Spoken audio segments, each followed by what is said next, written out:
বাংলাদেশের যে নতুন শিক্ষামন্ত্রী আসার পর যে বাংলাদেশের শিক্ষার মান যে এত পরিমাণ উন্নয়ন হয়েছে, তো এটা আজকে যদি আমি রুম থেকে বের হতাম না যদি হইতাম, তাহলে এটা আমি হয়তো বা দেখতেও পারতাম না, উপলব্ধিও করতে পারতাম না, বুঝতেও পারতাম না। তো এই হচ্ছে দেখুন বর্তমান পরীক্ষার্থীর অবস্থা। আজকে হচ্ছে পরীক্ষা ছিল পদার্থ দ্বিতীয় পত্র এবং হিসাব বিজ্ঞান দ্বিতীয় পত্র, তো এবং 10 তারিখেও হয়েছে এইরকম বৃষ্টির মধ্যে। তো কী আর বলবো ভাই, সেই ছোটোবেলায় আমি গল্প শুনেছিলাম সে বাপদাদার আমলে, যে তারা গল্প করতো যে আগে তো এরকম ব্রিজ ছিল না, এত স্কুল প্রতিষ্ঠান অ্যাভেলেবল ছিল না, তো তখন তারা নাকি সাঁতার কেটে পরীক্ষা দিতে গেছে বা ক্লাস করছে, পড়াশোনা করছে।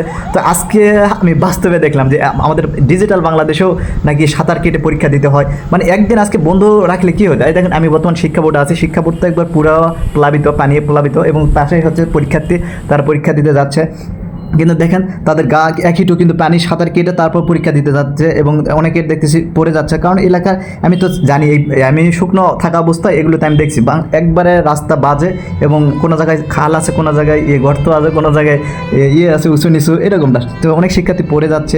তারপরে দেখেন বাংলাদেশে এত শিক্ষার মান উন্নয়ন হয়েছে যে শিক্ষার্থী জীবন হচ্ছে, কিন্তু তাদেরকে পরীক্ষা দিতে হবে, এটাই বড় কথা। তো দেখেন তাহলে বাংলাদেশের শিক্ষার মান কত উন্নয়ন হয়েছে নতুন শিক্ষামন্ত্রী এসে। তো একদিন কিন্তু বন্ধ দিতে পারতো, বা 4-5 দিন বন্ধ দিতে পারতো, যেই কদিন বৃষ্টি হচ্ছে। এখন তারা তাদের অফিসে বা সচিবালয় বা সংসদে তাদের 4 দেওয়ালে বন্দী থেকে অনেক কিছু বলতে পারে, কিন্তু আসলে বাস্তবে বাইরে একটু বের হন, যে আসলে সাধারণ মানুষ বা পরীক্ষার্থীরা কোন অবস্থায় আছে, কে কোন অবস্থায় আছে। আসলে দেখেন এই কুমিল্লা আমি এখন বর্তমান আছি, এই জন্য এটা আমি দেখালাম, না জানি ময়মনসিংহ বা হচ্ছে চট্টগ্রাম, সিলেট বা হচ্ছে চাঁদপুর এদিকে অবস্থা কি, কারণ ওগুলো তো আরও উপকূলীয় অঞ্চল, ওগুলোর যে কী অবস্থা এটা তো আমি জানি না। দেখেন এই শিক্ষার্থীরা 3 ঘন্টা দেখেন ভিজা কাপড় নিয়ে পরীক্ষা দিচ্ছে, দেওয়ার পর আবার দেখেন ওনাকে তো সিটি কর্পোরেশন থেকে কয়েকটি বোর্ড দেওয়া হয়েছে, নৌকা দেওয়া হয়েছে, যে তারা যেন পরীক্ষা পৌঁছে যায়। কিন্তু যতগুলো লক্ষ লক্ষ স্টুডেন্ট, তো এখানে তো কয়েকটা বোর্ড দিয়ে তো আর তারা পরীক্ষার তো অংশগ্রহণ নিতে পারবে না, কারণ এখান থেকে বোর্ড দিয়ে পরীক্ষা হলে যাইতে আর আসতে দেখবেন যে সময় শেষ। তাহলে এই কয়টা একদম বন্ধ দিলে যে কী এমন ক্ষতি হইতে এটা আমি জানি না, কারণ স্টুডেন্টরা দেখা অসুস্থ হয়ে যাচ্ছে, বা কেউ পরীক্ষাও দিতে আসতেছে না, বা অসুস্থতার ভয়ে বা এরকম।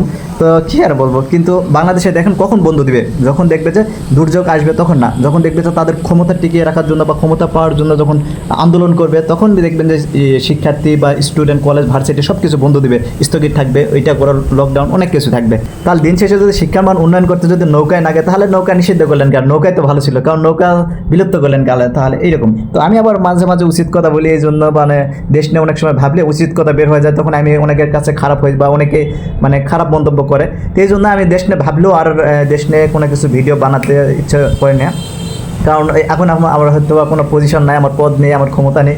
এখন তো কথা যেটা আমি বলবো সেটাই হচ্ছে আমি অপরাধী, বা ওইটাই খারাপ বা ব্যাড কথা। তো এই জন্য আমি ভিডিও এগুলো বানাই না। কিন্তু বর্তমান পরীক্ষার্থী, কারণ আমিও তো একজন শিক্ষার্থী, তো সেক্ষেত্রে আমার জায়গা থেকে আমি এটা উপলব্ধি করতে পারলাম, এই জন্য আমি এটা আপনাদের মাঝে শেয়ার করলাম। তো এখন কে কোন দৃষ্টিতে দেখবেন এটা আমার কোনো যায় আসে না। সবাই ভালো থাকবেন, আল্লাহ হাফেজ।